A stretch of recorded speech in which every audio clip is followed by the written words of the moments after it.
ನಗರದ ಜಿಲ್ಲಾ ಪೊಲೀಸ್ ವರಿಷ್ಠಾಧಿಕಾರಿ ಕಚೇರಿ ಪಕ್ಕದಲ್ಲೇ ಇರುವ ಲೋಕಸಭಾ ಸದಸ್ಯರ ನಿವಾಸದ ಮನೆಯನ್ನ ಸೋಮವಾರ ಬೆಳಗಿನಿಂದಲೇ ಎಸ್ಐಟಿ ತಂಡವು ದೀರ್ಘ ಕಾಲಾವಧಿ ತಪಾಸಣೆ ನಡೆಸಿ ಮಹತ್ವದ ಸಾಕ್ಷಿಯನ್ನ ಪಡೆದು ಮಧ್ಯಾಹ್ನದ ವೇಳೆಗೆ ಮುಕ್ತಾಯಗೊಳಿಸಿದ್ರು. ಸತತ 4 ಗಂಟೆಗಳ ಕಾಲ ಸಂಸದರ ನಿವಾಸದಲ್ಲಿ ಸ್ಥಳ ಪರಿಶೀಲನೆ ನಡೆಸಿ ಅತ್ಯಾಚಾರ ಆರೋಪಕ್ಕೆ ಸಂಬಂಧಪಟ್ಟಂತೆ ಅನೇಕ ದಾಖಲೆಗಳನ್ನು ಸಂಗ್ರಹಿಸಿ ಹೊರಟರು.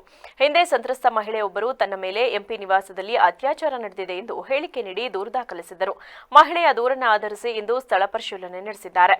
ಸ್ಥಳ ಪರಿಶೀಲನೆ ಬಳಿಕ ಎಂಪಿ ನಿವಾಸವನ್ನ ಸೀಸ್ ಮಾಡಿ ಬೀಗವನ್ನ ಹಾಗೂ ಪ್ರಮುಖ ದಾಖಲೆಗಳನ್ನು ಎಫ್ಎಸ್ಎಲ್ ಅಧಿಕಾರಿಗಳು ತಮ್ಮ ವಶಕ್ಕೆ ಪಡೆದಿದ್ದಾರೆ.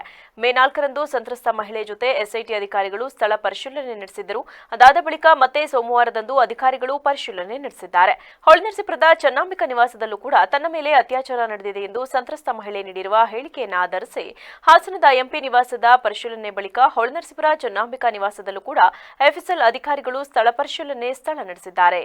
ಹಾಸನದ ಎಂಪಿ ನಿವಾಸದ ಪರಿಶೀಲನೆ ಬಳಿಕ ಹೊಳೆನರಸೀಪುರ ಚನ್ನಾಂಬಿಕಾ ನಿವಾಸದಲ್ಲೂ ಕೂಡ ಎಫ್ಎಸ್ಎಲ್ ಅಧಿಕಾರಿಗಳು ಸ್ಥಳ ಪರಿಶೀಲನೆ ನಡೆಸಿದ್ದಾರೆ.